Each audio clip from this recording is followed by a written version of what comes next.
चांद आसमान पर एक पतली चमकदार मुस्कुराहट की तरह झलक रहा था। एक खास वक्त की आमद का ऐलान कर रहा था। रमजान के आखिरी मुबारक दिन गुजर चुके थे और अब वो वक्त आ गया था जिसका सबको बेसब्री से इंतजार था। ईद उल फित्र। ये खुशियों, दुआ और अपनों के साथ मोहब्बत बांटने का दिन था। जैसे ही सूरज आहिस्ता आहिस्ता उफक पर नमूदार हुआ, इसकी सुनहरी किरणें खिड़की के पर्दों से चुनकर कमरे में आए, हर चीज को रोशनी और गर्मी से भर दिया। शहर नौर में हलचल शुरू हो चुकी थी। हर कोई अपने सबसे खूबसूरत कपड़े पहन चुका था, चमचमाते करते खूबसूरत फराके और नए जूते। हर गली, हर बाजार, हर घर खुशबुओं से महक रहा था। कहीं ताज़ा फूलों की महक, कहीं बेहतरीन खुशबुयात की खुशबू और कहीं मज़ेदार पकवानों की इश्तहा अंगीज खुशबू। ये वाकई ईद की एक पुरमसरत सुबह थी। एक छोटे मगर खुशहाल घर में तीन बेहतरीन दोस्त आमिर, ज़ैन और हसन पूरे जोश और खरूश के साथ ईद के लिए तैयारी कर रहे थे।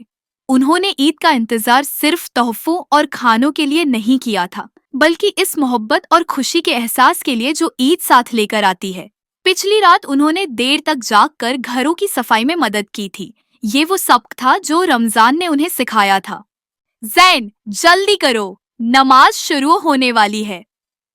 आमिर ने दरवाजे से आवाज दी, अपना नया सफेद कुर्ता दुरुस्त करते हुए। ज़ैन आईने में देखकर मुस्कुराया। साफ सुथरा, खुशबूदार और तैयार हसन, जो हमेशा सबसे कम बोलता था, पहले ही दरवाजे के पास बैठा था। उसकी जूतियां बड़ी तरतीब से रखी थीं और चेहरे पर एक अजीब सी चमक थी। उसने धीरे से कहा, चलो, ईद उल फितर सिर्फ हमारी इबादत का जश्न नहीं, बल्कि हमारे दरमियान मोहब्बत और बरकतों का भी दिन है। आमिर ने मुस्कुराकर सर हिलाया।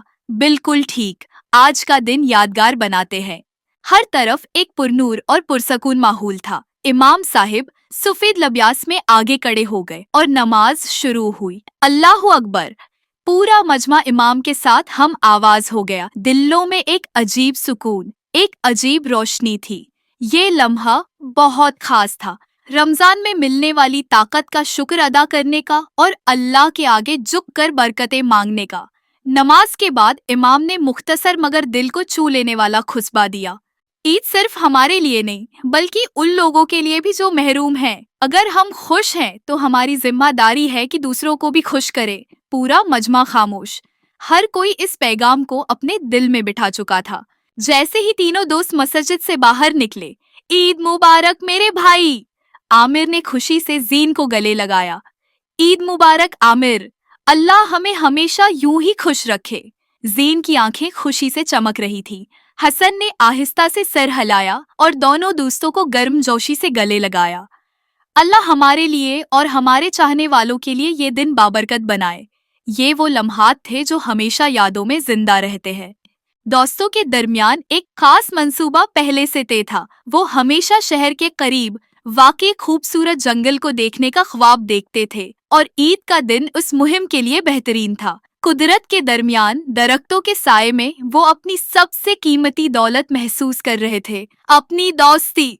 ज़ैन ने गहरी सांस ली और खुशी से कहा, ये कितना खूबसूरत मंजर है, लगता है हम किसी जादुई दुनिया में आ गए। हसन ने सिर हिलाया।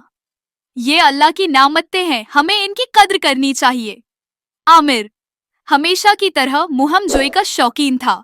चलो, वो सामने की पहाड़ी पर चढ़ते हैं, वहां से नजारा लाजवाब होगा।